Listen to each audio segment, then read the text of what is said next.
new tonight. For some, it is being called an attack on guns. A federal appeals court ruled some guns are not protected under the Second Amendment.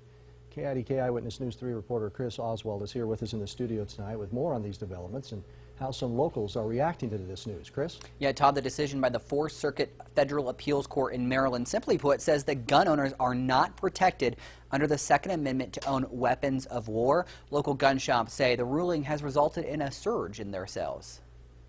I think it's a little bit ridiculous. I think it's a lot ridiculous. A federal court's decision ruling some assault rifles are not protected by the Second Amendment is ruffling a few feathers inside Guns and Gears in Idaho Falls. I think that it stands in contrast to what our Constitution was written for.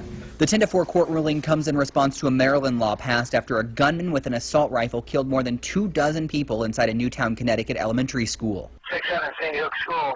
Callers indicating she thinks there's someone shooting in the building. The court says the law does not violate the right to bear arms within the Second Amendment. Those like Guns and Gears owner Michael Lloyd disagrees. The idea that a specific type of firearm would not be protected under the Second Amendment is ridiculous. I think that our forefathers were smart enough to recognize that firearms were going to change as technology changed, and all firearms are protected under the Second Amendment equally. 7 states, including California, Connecticut, Hawaii, Maryland, Massachusetts, New Jersey, and New York, all have bans on assault rifles. Idaho does not.